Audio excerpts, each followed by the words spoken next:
Je voudrais du soleil vert, des dentelles et des théières, des photos de bord de mer, dans mon jardin d'hiver.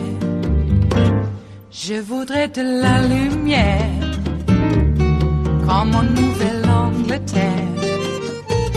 Je veux changer d'atmosphère, dans mon jardin d'hiver. Ma fleur sous la pluie de novembre, tes mains qui courent, je n'en peux plus de t'attendre. Les années passent, il est loin, là je tombe. Nul ne peut nous entendre. Je voudrais du Fred Astaire, revoir un latte. Joining me now, Congressman Devin Nunes, ranking member of the House Intel Committee, Congressman Lee Zeldin of the House Foreign Affairs Committee, and Congressman Bradley Byrne, House Armed Services Committee member. Congressman Nunes, let's start with you. This is obviously in the hands of the Senate because you just don't have the majority in the House to stop this. Are you concerned, though, that some Senate Republicans aren't with most overwhelming majority of Republicans nationwide thinking this is a farce? Well, other than Pierre, Delecto, Romney, I don't think there's any others. Murkowski? Yeah, I mean, we'll see, but I think we're going to be okay because the facts just aren't there. So, we go into the basement every day and things leak out, and it's a bit like watching a cult. It's become a cult. I mean, we were talking earlier, this is your 2-year anniversary. Happy anniversary. I was here for your very first show. Oh, that's right. And we're talking about the very same things that we were talking about 2 years ago. And what's happened is so many millions of Americans' minds are poisoned. There's a cult going on in the basement in a skiff behind locked doors. And then you walk outside about 50 feet outside the doors and you see another cult, and that's the media. They're down there every day, 14 hours a day, and at times it'll swell to like 100 people in the mainstream media, and they're just waiting for the marching orders that they, that the Democrats, they pass the narrative, and then they run the narrative up, and that's what we deal with every day, and it's been this way for more than 2 years. But the Democrats, like all the Republicans, are complaining about process because they're not going to complain about substance because the underlying conduct's so bad. Of course, they have the criminal provision that was violated. There's no quid pro quo. Steny Hoyer, though, I want to play this for Congressman Zeldin. He made a comment today that basically contradicts the provision that Nadler made. Let's watch. This is going to be due process. It's going to be fair. It will be a forum in which the president is given the opportunity to call witnesses, to cross-examine, to have his representatives present. And I am surprised that the Republicans say they're not going to vote for a resolution that, in effect, gives them what they asked for. But in the resolution, it says the president can't ask questions or may be denied the ability to ask questions if certain documents aren't turned over to the committee, correct? Yeah, Brig, it's going to What's the truth here? It's going to be a total shift show. So this House resolution is coming up for a vote tomorrow. It doesn't guarantee the minority party could call witnesses. It doesn't guarantee that the transcripts are going to be released. There isn't going to be an equal allocation of staffing. The president can't have counsel present to present evidence, to be able to cross-examine witnesses. This is going to be another missed opportunity for an illegitimate charade, a circus that lacks credibility, fairness, transparency. So you listen, they're losing the process argument. You want to have a substance argument? Bring it on, Adam Schiff, because we know that Ukraine didn't even ask about a hold on aid until after August 29th. And it was released shortly thereafter. And you know what the United States of America had to get from Ukraine in order to release the hold on aid? Nothing. Yeah, but the opinions of people who were listening in on the conversation that the president knew were listening, those opinions of a transcript we already have are supposed to run into up to an impeachment of the president of the United States? Is that the low bar we're setting, Congressman? There's no substance here. That's what I've concluded. I'm not in the room with them. I read the leaks. I've seen what's in the transcript. I've listened to what the President of the United States and the President of Ukraine has said. There's no there. But they have impressive people with impressive backgrounds marching up to Capitol Hill, and they're impressive figures. And they say, well, these are patriotic people. They're concerned about the integrity of this government, and they brought their concerns to their superiors. But they're offering nothing new. They're offering nothing that's relevant to this. The leak we had today was from a woman that didn't like the fact that she got a call or calls from a lobbyist about the ambassador of Ukraine. So what?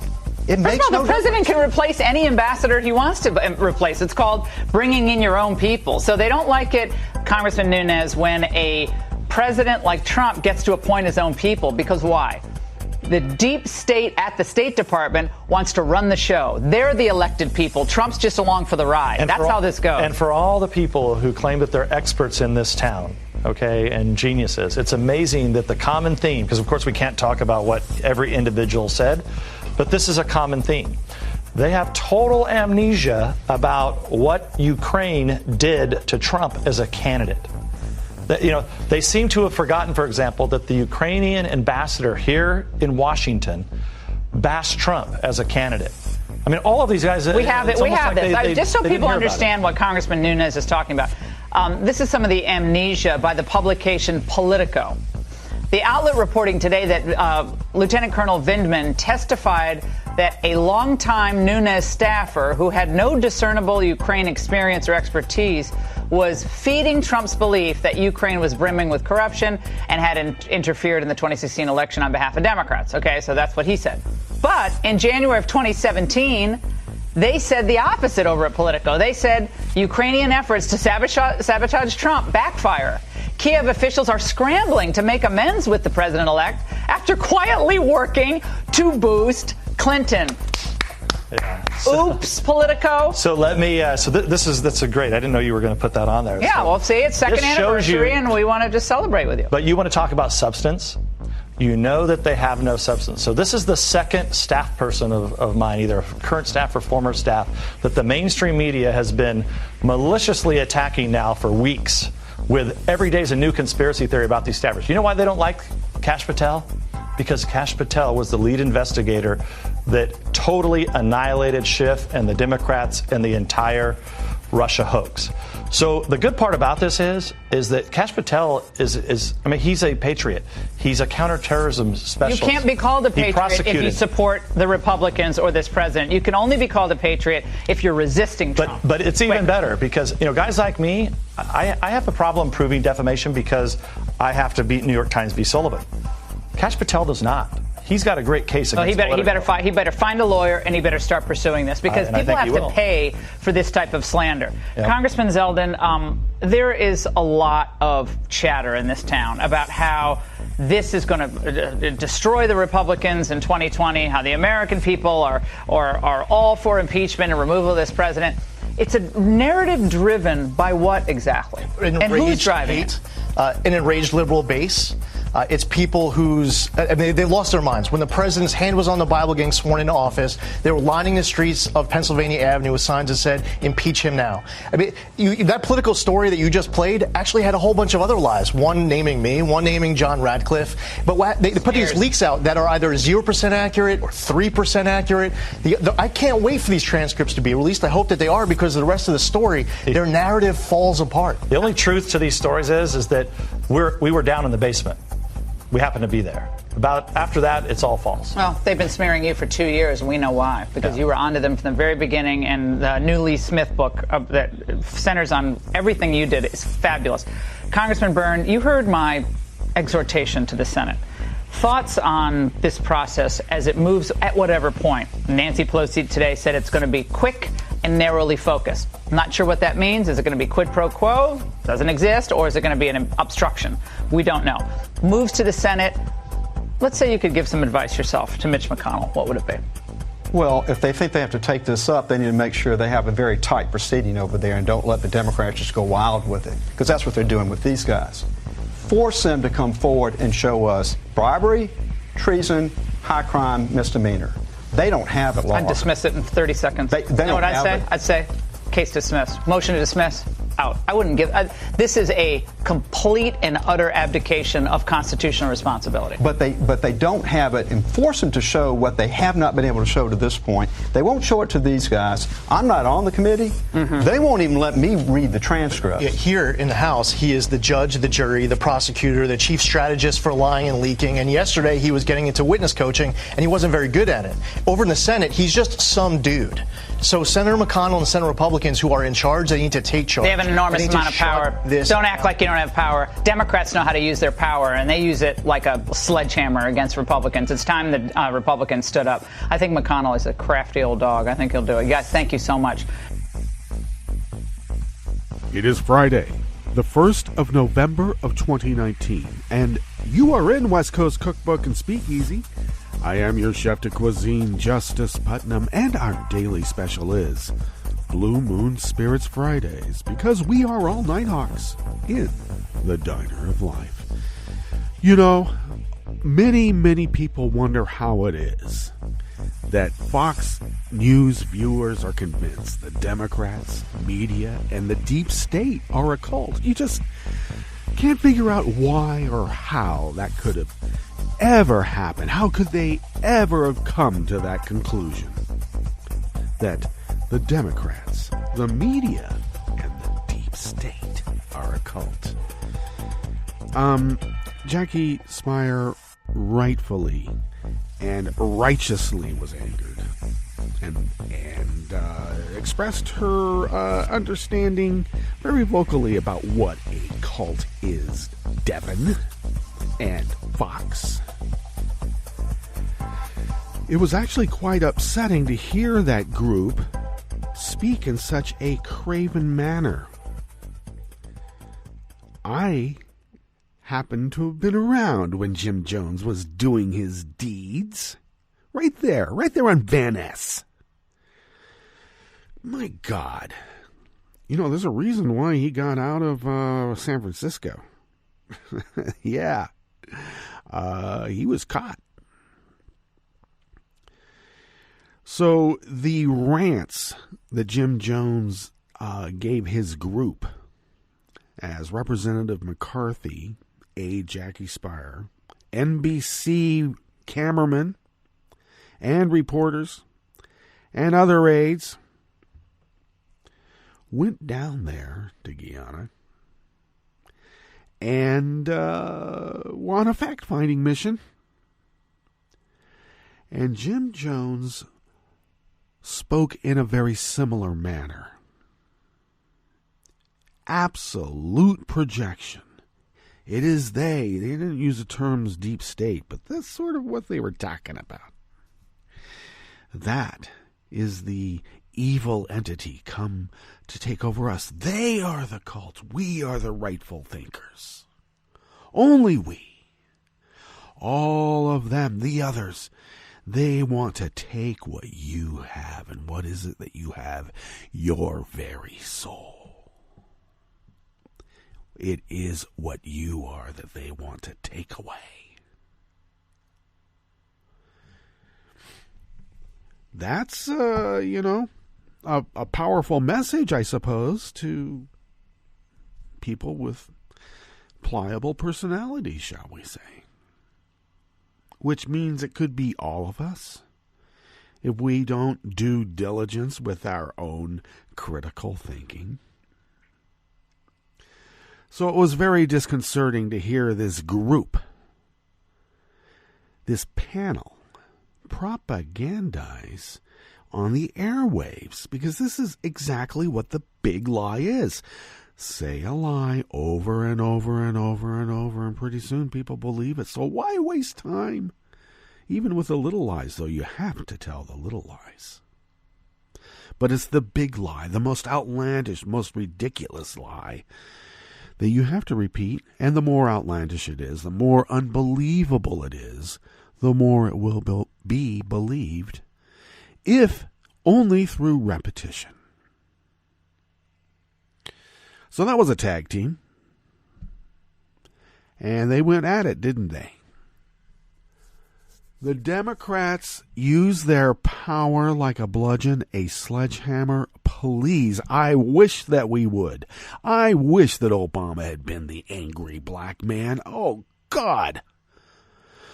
But no. Let's shake hands and then get pummeled every single time. We use our power as a bludgeon. When do we ever get power?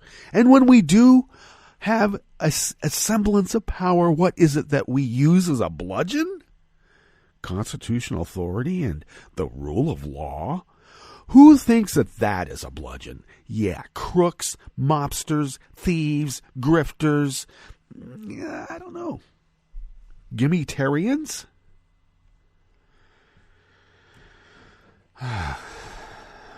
So yeah, it was very disconcerting to hear that.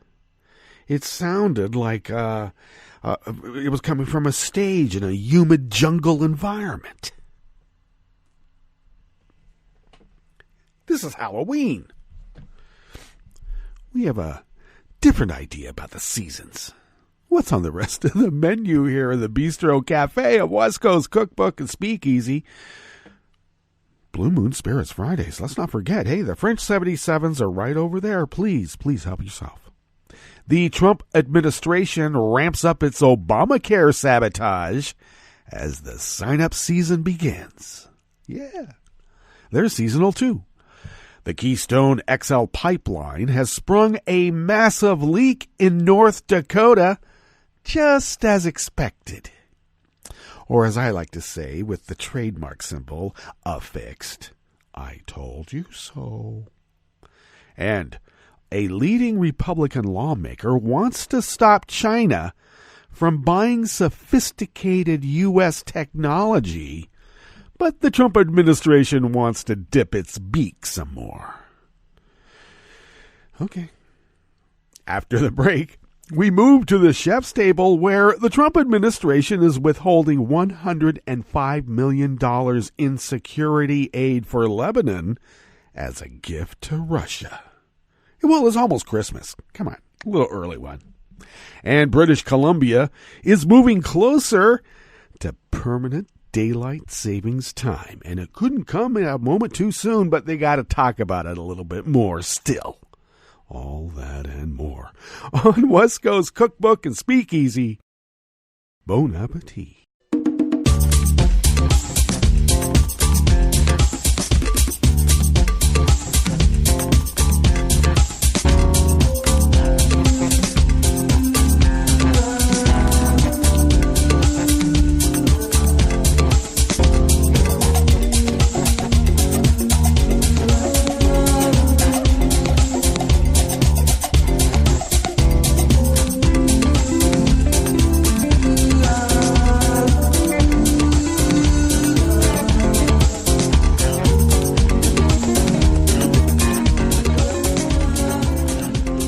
At the bottom of our homepage at netrootsradio.com, to the rightish of the page is our chat room link, monitored by Kelly Link, and thank you, Kelly.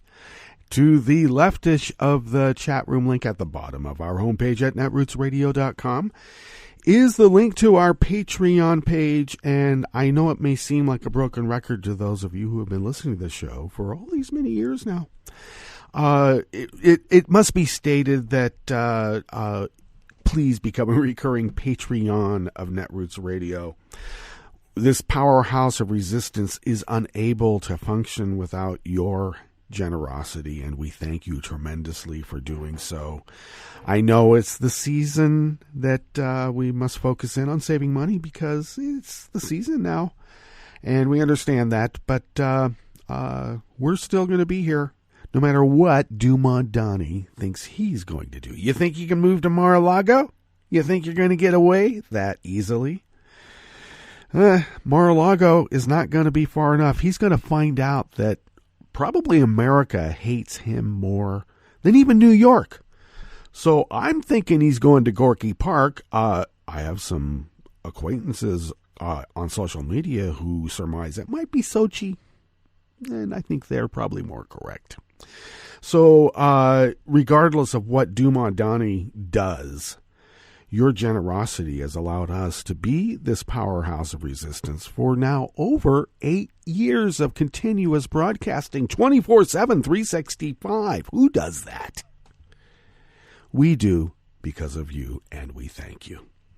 If you would like to follow Netroots Radio on Twitter, it is so simple. All you have to do is go to @Netroots Radio, because Tom takes care of that, and Tom makes it simple. Thank you, Tom. I take care of @Justice Putnam, and I also post the show notes and links diary on Daily Kos about 10 minutes before showtime, so that then people can have their linky pleasure 10 minutes before showtime, hopefully. If you'd like to follow the show on Twitter, go to @CookbookWest and pick up podcasts by way of Spreaker, Stitcher, TuneIn, iHeart, YouTube, iTunes, Apple Podcasts, Google Podcasts, etc., etc., etc. Okay. I have to say something about Katie Hill. This particular incident is another bothersome occurrence, and it always happens to us. Why does it happen to us? So Katie Hill has to step down because of some sort of lascivious lifestyle that is just unbeknown in Orange County. Give me a break. Jeez. There's more stuff going on in Orange County by the right wing than you'll ever want to know. I've been there. Do you think judges and police chiefs like that authoritarian stance all the time? No, they need to be corrected themselves on their off time. And they do. And they'll pay for it, too. I mean, they know where to go. Jeez. So, Katie Hill, for some reason, was in a power dynamic that, I guess by labor laws, is you're not supposed to do it. Okay, so I get that. You're not supposed to be carrying on a relationship with a subordinate. But I don't know. What is this power dynamic? Simply because she is, well, yeah, I guess so. But it's certainly played up, and to, publish the photos. Her ex, I think, is a piece of work. Why is that okay? And then for the right-wing publications to target, this was all a targeted release of this information. And Papadopoulos, of all people, is going to run for the seat, and he was like tipping his hand just like he did about the whole 2016 election. And then he's going to deny he ever said it, even though you have a record. So they got Katie Hill out because, we did have an overwhelming win in 2018. Let's not forget that. And they need to chip away any way they can, if they can. And a woman got in the way, and that's just icing on the cake. Say what you will about Al Franken, okay? But we, on our side, willingly will give up the office because of the distraction. Well, how about the impropriety of many things, too? The acknowledgement of that. I would say that if there had been no dissonance in that relationship between Katie Hill and her ex, there would be none of what we see right now. What kind of power dynamic are we talking about here? Who wears the pants in the family, and I'm going to teach you? And now it's out in public? She did say that she's going to, relinquish her time, but only for now. So I hope that we see Katie Hill back on the elected stage again, because we have Duncan Hunter, who's in the same effing area. And his wife is a harpy. Oh my God, she's so much into revenge. Because she divulged the criminal activities that this guy embarked and endeavored in. Of course, she was a party to it as well and is cop to it. But his wife is considered a harpy and a gold digger and revengeful witch. And he gets to stay in office while he's under criminal indictment. Criminal.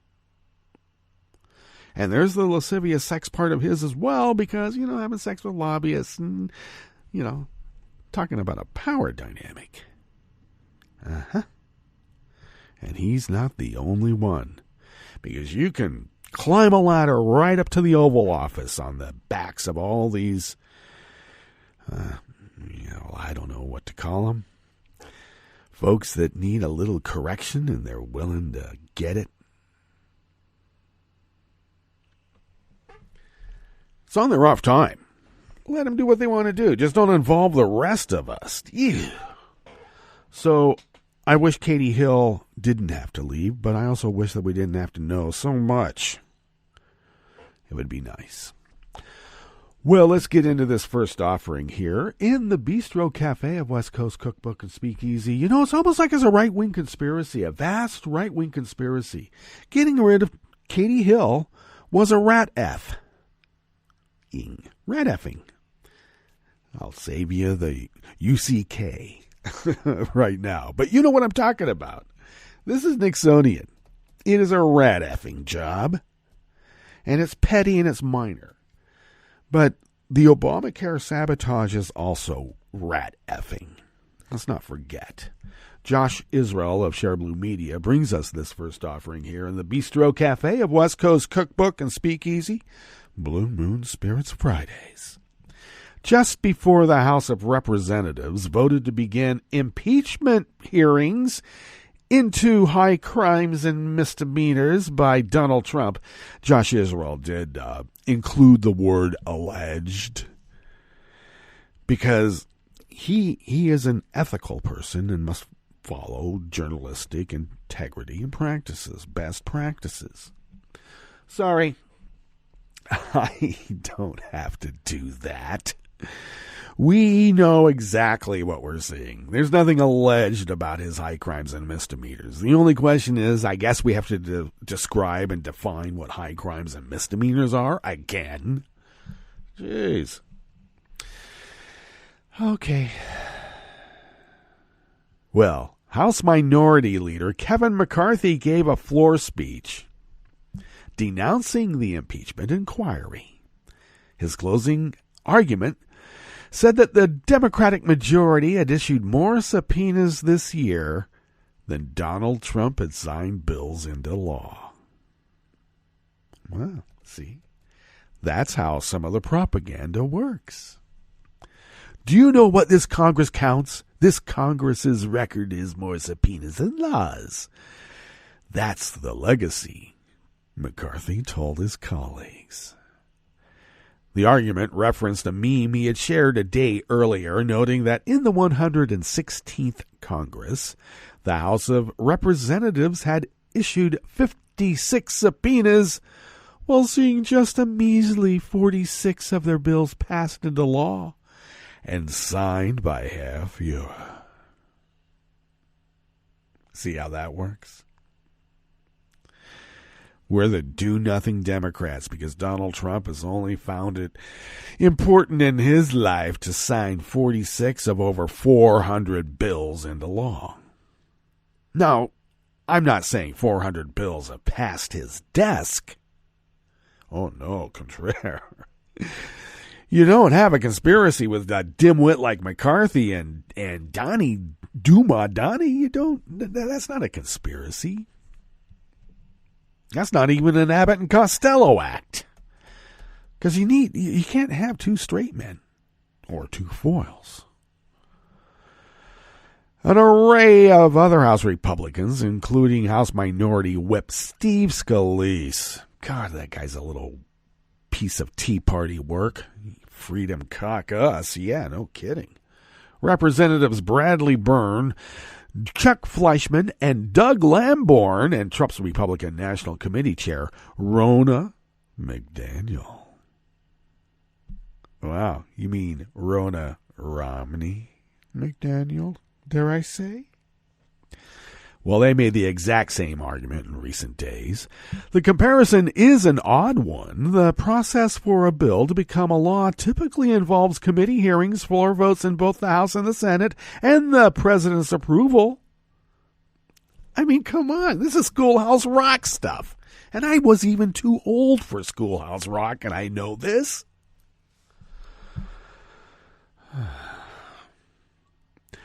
Now, while thanks to rules written by House Republicans back in 2015, subpoenas can be unilaterally issued by committee chairs. We're just following their rules.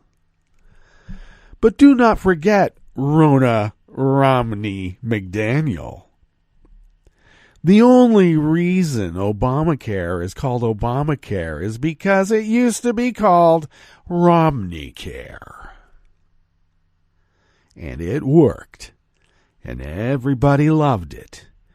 And Obama sat with his advisors and said, let's give them what they want. Let's adopt a program that they feel puts people's skin in the game. We'll have an individual mandate like this conservative think tank said and insisted if you're going to have health insurance, you got to have this. So we gave it to them. And what did they do?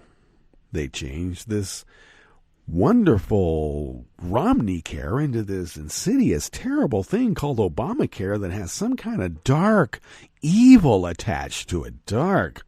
Emphasis on dark. While it's true that only 46 pieces of legislation have been enacted so far, that is hardly the fault of the House Democrats. Since they regained the majority, they have passed more than 400 bills.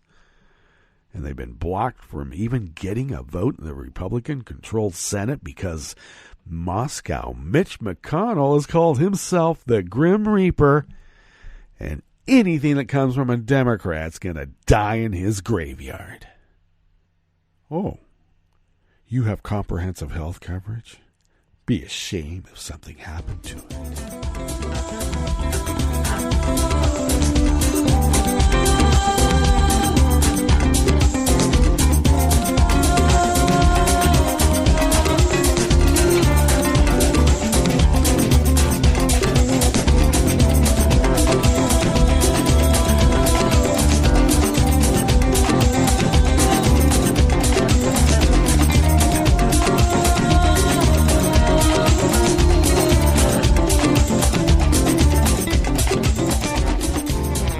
Jake Johnson of Common Dreams brings us this next offering here in the Bistro Cafe of West Coast Cookbook and Speakeasy. Environmentalists were outraged, but not at all surprised, to learn yesterday, Thursday, that the Keystone Pipeline sprung yet another massive leak, this time spilling about 383,000 gallons of crude oil in North Dakota. You know, the smelly, sulfuric kind, the caustic kind. I wish I could say I was shocked, but a major spill from the Keystone Pipeline is exactly what multiple experts predicted would happen. Greenpeace USA Senior Research Specialist Tim Donahue said in a statement, "In fact," he continued, "this is the fourth significant spill from the Keystone Pipeline in less than 10 years of operation. History has shown us time and again there is no safe way to transport fossil fuels, and pipelines are no exception." Now, let me just jump in very quickly here. In my stint in exploration and production of fossil fuels as a supervisor, or in a supervisory capacity, my experience with the old guys who had been drilling for quite a while, they hated the idea of offshore drilling. And their litany, their motto, was that we cannot ensure never to have a spill in a pipeline on land. How can you say you could do that out in the ocean? Why? Because they swam in that same ocean. They took their same kids there. No one wants to, have smelly, tarry oil on your feet mucking up your shag rug. Who likes that? So come on. And let's remember another thing. We're not talking just about scientific experts who said this would happen. We're talking about the Keystone XL pipeline going through sacred land of the Sioux Indian. And it is leaking on their sacred land, just as they protested, please don't do this. And if people own the land that this would cross, this pipeline, and they didn't want to give a proactive easement, it was taken through eminent domain. F you.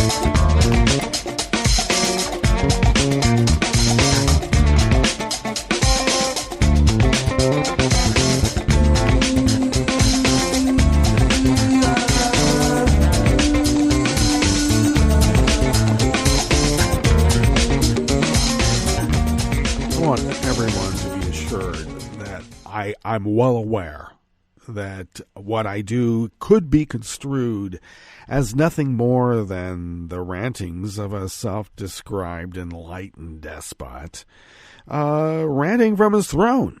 But I want to assure you, nothing could be further from the truth. I'm sitting on an executive's chair, a very squeaky executive chair, not a throne. The last offering in the Bistro Cafe of West Coast Cookbook and Speakeasy, Blue Moon Spirits Fridays, comes out of Reuters by Alexandra Alper. A leading Republican lawmaker has called for swifter action on the U.S. government's plans to stop American companies from selling their most sophisticated technology to China, expressing deep concern at the pace of the rollout of new regulations. While our regulatory process moves slowly, China is sprinting ahead to acquire critical technology by any means necessary, Representative Michael McCall, ranking member of the House Foreign Affairs Committee, said in a letter to Secretary of Commerce Wilbur Ross. And Reuters has seen the letter, and it was dated on October 18th. Wow, a lot of action's been taken, it seems. The letter seeks an update and timeline on rules mandated by a law passed last year to beef up oversight of exports of critical U.S. technologies. The regulations are meant to quell purported risks to national security amid a rising threat from China. Well, why would they change these or just ignore them? It sounds to me like there might be something nefarious going on. I'm only sitting on a squeaky executive chair, not a throne. Please be assured, yes. The law mandating the rules, known as ECRA, sought to make it harder to export key technologies to adversaries like China as part of a bid to maintain an American innovation edge for economic and security reasons. Do we really want facial recognition preventing us from getting a credit card? Oh, wait a second. What? I guess we already do. While the agency sought public comment in November on how to draft its emerging technology rules, it has yet to issue any proposed or finalized measures. Commerce has not yet sought industry input on how to design its foundational rulemaking because Wilbur Ross is at the helm. And he spends a lot of time in Cyprus at his bank, I'm sure, padding around in those really nifty slippers. A Commerce spokesman said the agency had received the letter and was reviewing it, probably in Cyprus. On Tuesday, Commerce official Eileen Albanesa said the agency would propose emerging technology rules shortly. But, it's really nice in Cyprus right now, very warm. And that it hoped to seek comment before proposing a rule for foundational technology before the end of the year. She also cautioned against being short-sighted and writing rules that were so tough that they cut off revenue flows from foreign customers. Wilbur and Trump will have a revenue slowdown from foreign customers. Well, we better get to our break. Oh my gosh, we better. And when we get back from that break, we are going to go through weather from around the world and finish up with the stories that we have curated for you today. You are listening to West Coast Cookbook and Speakeasy, and we will be right back.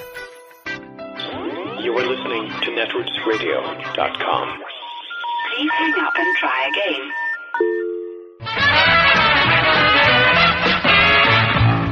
From a point at sea to the circles of your mind, a new force is at work for planetary transformation. New radio for a new Earth.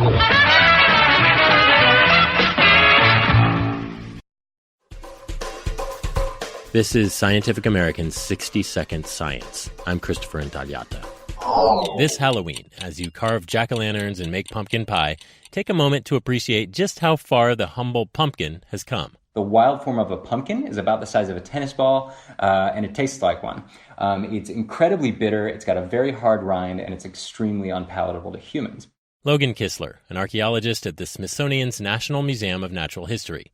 He says as unpalatable as those early squashes were, they made a tasty tidbit for mastodons. And we know that because there are deposits of mastodon dung in Florida that are over 30,000 years old. And so in those mastodon dung deposits, sure enough, what we can find are wild squash seeds. Kistler says mastodons probably weren't put off by the gourd's bitter taste, because a few years back, his team analyzed the genomes of more than 40 mammals, and they found that the larger the animal, the fewer copies of a bitter taste perception gene they tended to have. And it turns out there's this absolutely beautiful correlation between body size and the ability to taste bitter compounds.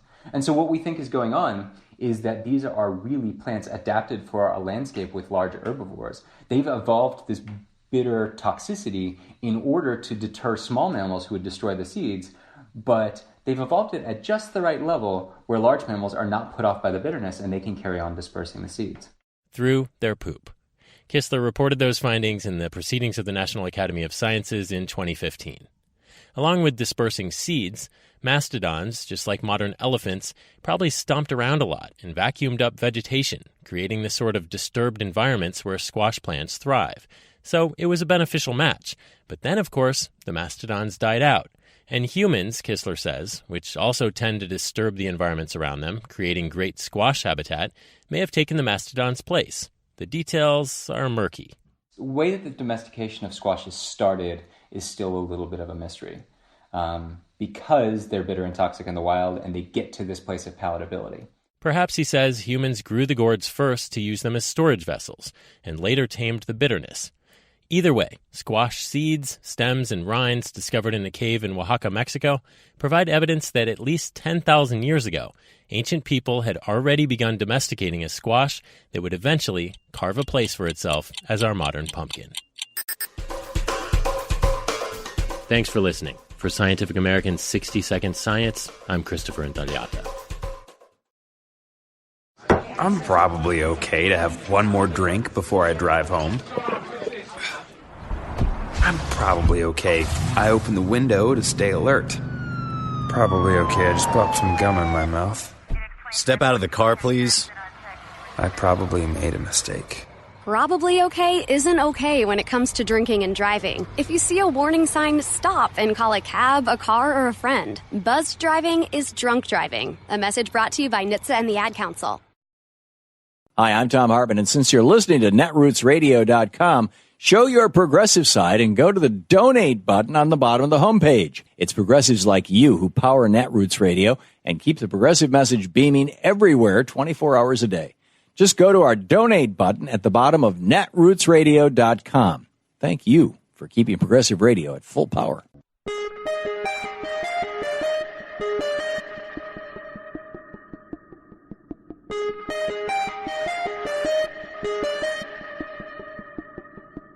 I'm Rick Smith, and this is Labor History in 2.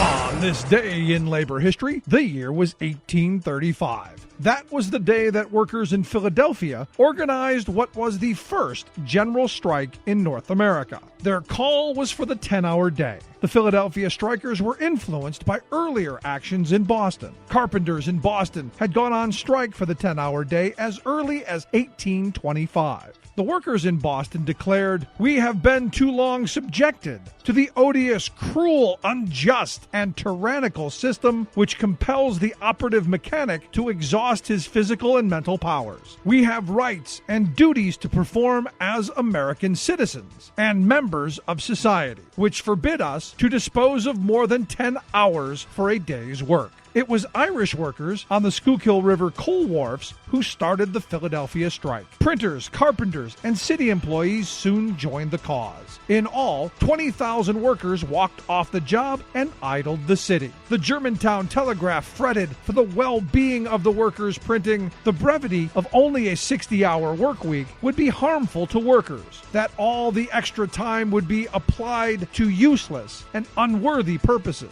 After only 1 week, the city caved into the demands of the striking workers. Workers would henceforth work from 6 a.m. to 6 p.m., with 1 hour off for lunch and 1 for dinner. The success of the general strike electrified the labor movement, and a wave of strikes swept the East Coast. By the following year, the 10-hour day was the standard for skilled workers. In 1840, President Martin Van Buren instituted the 10-hour day for federal employees. In our present day, with the increasing attempts to weaken the power of workers and their unions, we must remember our history and our past successes. Like what you hear? Check out more at laborhistoryin2.com. I read the news today, oh boy. It's time for Nicole Sandler's What's News from NicoleSandler.com and the Progressive Voices Network. For only the 4th time in history, the House of Representatives on Thursday voted to initiate an impeachment inquiry against the President of the United States. The final vote was 232 to 196. 2 Democrats voted no, Colin Peterson of Minnesota and Jeff Andrew of New Jersey, and 1 independent, Congressman Justin Amash of Michigan, who left the Republican Party after being decimated for speaking out against Donald Trump. Depositions behind closed doors continued on Thursday with Tim Morrison, who on Wednesday resigned from his post as a top advisor on Russia and Europe on the National Security Council. He testified that he was concerned that the phone call between Donald Trump and Volodymyr Zelensky of Ukraine would have a negative impact on both politics and policy if it were to become public. He also told investigators that a conversation he had several weeks later with Gordon Sondland, the U.S. ambassador to the European Union, gave him reason to believe that the release of aid to Ukraine might be conditioned on a public statement that they were reopening an investigation into the energy company Burisma, where Biden's son Hunter was on the company's board. The question of the Trump administration's claims that presidential advisors are absolutely immune from congressional subpoenas was argued in the D.C. District Court on Thursday as 2 cases were heard simultaneously in neighboring courtrooms.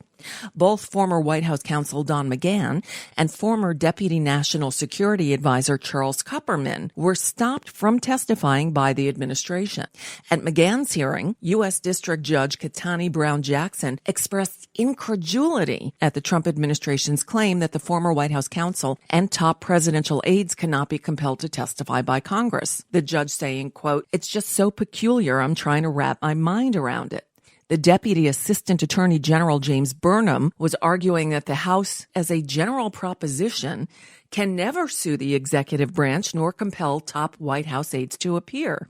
To which the judge responded, "You're suggesting out of respect for separation of powers, the judiciary is not going to answer what the law is when the executive and legislature are in dispute?" She continued, "I had understood the whole system is such that that is exactly what the judicial function is. Now we await the rulings." Senator Elizabeth Warren on Friday morning released her long-awaited plan for Medicare for All. Lots of analysis will emerge over the coming days, but the headline, according to her Twitter thread announcement, is that it won't raise taxes 1 penny on middle-class families. Instead, she says, her plan will return about $11 trillion to the American people, bigger than the biggest tax cut in U.S. history. Representative Katie Hill delivered her farewell speech on the House floor Thursday, blasting the, quote, dirtiest gutter politics I've ever seen, shortly after casting her vote to approve procedures for the impeachment inquiry of Donald Trump. It's worth watching her entire 7-minute-long farewell. Here's the gist of it. I wasn't ready for my time here to come to an end so soon. I am leaving now because of a double standard. I am leaving because I no longer want to be used as a bargaining chip. I'm leaving because I didn't want to be peddled by papers and blogs and websites used by shameless operatives for the dirtiest gutter politics that I've ever seen, and the right-wing media to drive clicks and expand their audience by distributing intimate photos of me taken without my knowledge, let alone my consent, for the sexual entertainment of millions. I'm leaving because of a misogynistic culture that gleefully consumed my naked pictures, capitalized on my sexuality, and enabled my abusive ex to continue that abuse, this time with the entire country watching. I'm leaving, but we have men who have been credibly accused of intentional acts of sexual violence and remain in boardrooms, on the Supreme Court, in this very body, and worst of all, in the Oval Office. The forces of revenge by a bitter, jealous man, cyber exploitation, and sexual shaming that target our gender and a large segment of society that fears and hates powerful women have combined to push a young woman out of power and say that she doesn't belong here. The Chicago teacher strike is officially over. School is back in session Friday for more than 300,000 students and 25,000 teachers after 11 days of walkouts, picket lines, and negotiations. Chicago Public Schools and the Chicago Teachers Union reached an agreement that will ensure millions of dollars to reduce class size and bring more nurses and social workers onto campuses. And that's a good thing.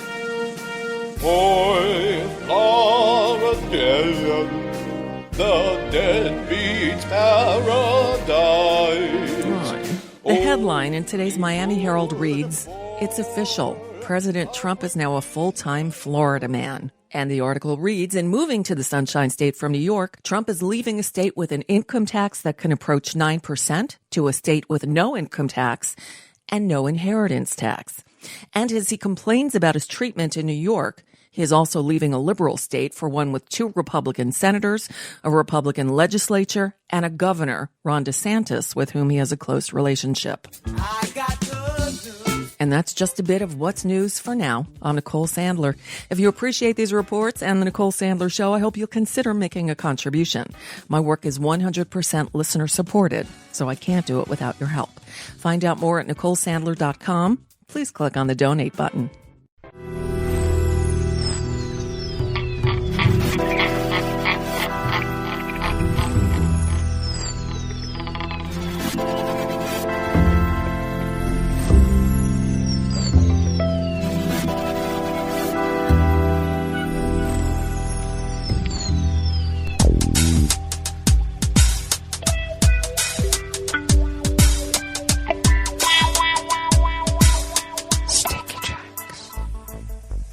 Thank you for accompanying us here to the chef's table at West Coast Cookbook and Speakeasy, Blue Moon Spirits Fridays. We always begin weather from around the world along the banks of the Rogue River and the Rogue River Valley of southern Oregon on the west coast of the continental United States of America, where it is currently 29 degrees Fahrenheit. Expected to have a high in the low 70s, upper 60s, low 70s. We'll see how that works out today. Overnight lows through the weekend should be in the low to mid 40s. Daytime highs should be, says right here, in the upper 60s to mid 70s over the weekend. Quite dry though. Winds will be light and variable, and lots of sun. Pollen is rated at none. Air quality index is good at 39 parts per million. Not so good for those with breathing problems.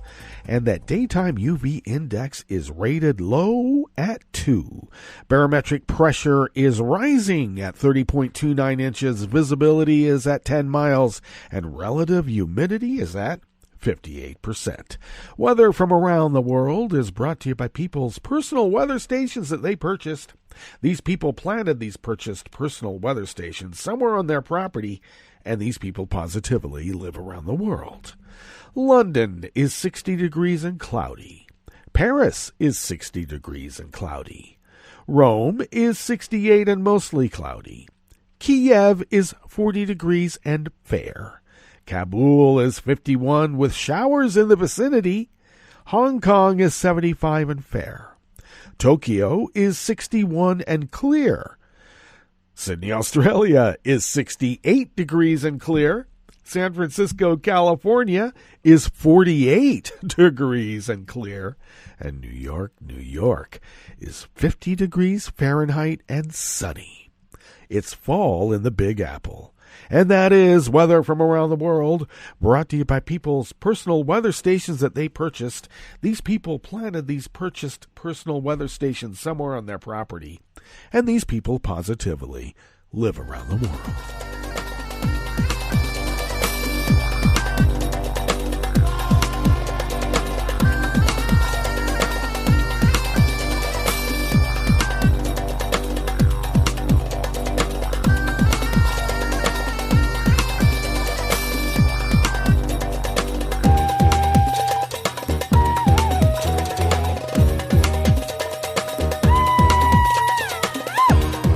Patricia Zangurli and Mike Stone of Reuters bring us this first amuse-bouche here at the chef's table at West Coast Cookbook and Speakeasy. Donald Trump's administration is withholding $105 million in security aid for Lebanon, two U.S. officials said on Thursday yesterday, 2 days after the resignation of Lebanese Prime Minister Saad al-Hariri.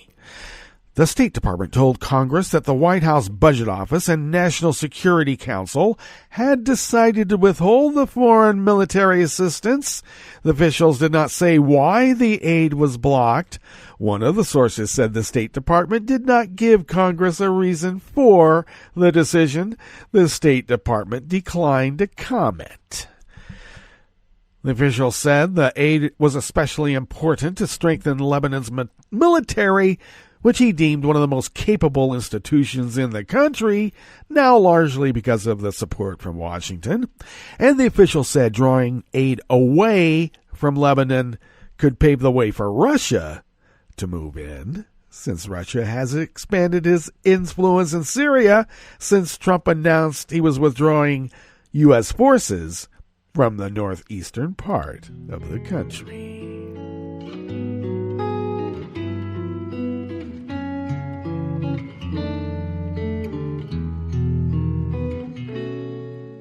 Je te donne ce mon amour pour la vie entière. La promesse de me trouver à tes genoux. Aussitôt que tu m'appelles, rester toujours fidèle. C'est tout, c'est tout. Je te donne tous mes printemps, mes étés de mer. Mes automnes, quand les feuilles tombent partout. Si ce n'est pas une bonne affaire, je te donne tous mes hivers, c'est tout. Moira Warburton, also of Reuters, brings us this final amuse-bouche here at the chef's table at West Coast Cookbook and Speakeasy. British Columbia's government is introducing a measure that would allow the Canadian province to move on to year-round daylight savings time, the Premier's office said. British Columbians said in public consultations loud and clear that they want to do away with the practice of changing our clocks twice a year, Premier John Horgan said. Daylight savings time is the practice of moving the clocks forward an hour in March, to capture more daylight during the day. The clocks then move backward in the northern hemisphere's autumn, spring forward, fall back. Let's just keep falling back. How about that? All right, we better get out of here because you know the Netroots Radio is going to broadcast on over the weekend, and we will meet up on Monday for River City Hash Monday. So do stay tuned to Netroots Radio all day and all night for all the breaking news as it breaks, and we'll meet up here on Monday, right here in West Coast Cookbook and Speakeasy. Bon appetit.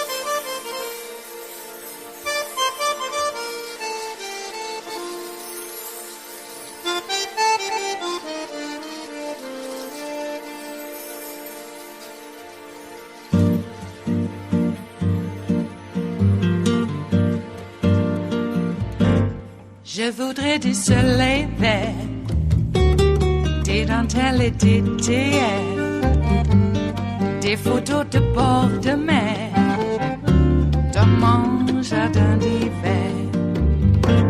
Je voudrais de la lumière, comme en Nouvelle-Angleterre. Je veux changer d'atmosphère, dans mon jardin d'hiver. Ma fleur sous la pluie de novembre, tes mains qui courent, je n'en peux plus de t'attendre. Les années passent, il est loin, là je tombe. Nul ne peut nous entendre. Je voudrais du Fred Astaire, revoir un latte Goël. Je voudrais toujours te plaire dans mon jardin d'hiver. Je veux déjeuner par terre, comme au long de golfe clair, t'embrasser les yeux ouverts dans mon jardin d'hiver.